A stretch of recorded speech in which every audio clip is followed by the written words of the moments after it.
বয়স 18তে এসেই আমি ক্লান্ত, অথচ আমার বাবা 48 বছর বয়সে এসেও বলে, চিন্তা করো না, আমি তো আছি। পরিস্থিতি আমাকে ধৈর্য ধরতে শেখাচ্ছে। যার কিনা সব জেদ করে পাওয়ার অভ্যাস ছিল, সে এখন স্যাক্রিফাইস করতে শিখে গেছে। অভাব পাওয়া ভালো, অভাব পেলে মানুষ চিনতে সুবিধা হয়।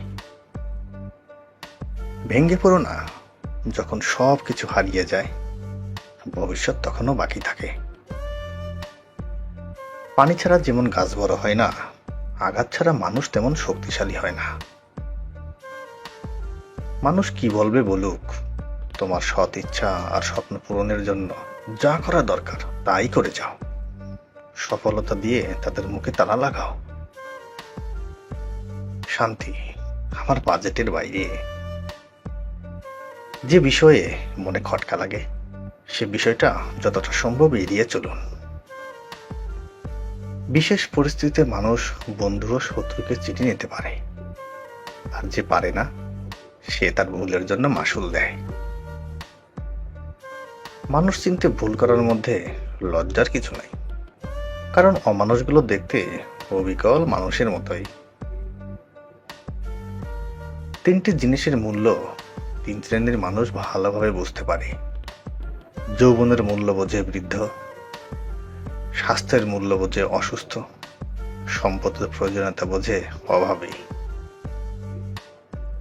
বয়স সেই পর্যায়ে চলে গেছে যেখানে ঘুম কম আর ভবিষ্যৎ নিয়ে চিন্তা বেশি। যত ধীরেই হোক, কেউ যদি ক্রমাগত এগুতে থাকে তাকে কখনো নিরুৎসাহিত করো না। ধৈর্য দিয়ে যা অর্জন করা যায় তা শক্তি প্রয়োগ করেও করা যায় না। জ্ঞানী লোক কখনো সুখের সন্ধান করে না। জীবন মানে কিছু অপূর্ণ ইচ্ছা পূরণের আশায় সংগ্রাম করে যাওয়া। অন্যের ভালো চাইতে শিখুন, সৃষ্টিকর্তা আপনার জীবনের ভালো কিছু এনে দিবে। সব সময় সত্য বলো, এমনকি যদিও তা অন্যের কাছে কঠিন ও অপছন্দনীয় হয়। অর্থ আর স্বার্থ পুরো পৃথিবী জুড়ে এখন এদেরই রাজত্ব। অভিজ্ঞতা সিংহকে নীরব থাকতে শিখিয়েছে, কারণ গর্জন করে কখনো স্বীকার করা যায় না।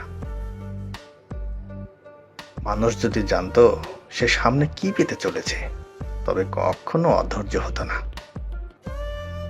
অর্থের প্রতি নারীর লোভ আর সাদা চামড়ার প্রতি পুরুষের লোভ দুটোই ভয়ঙ্কর।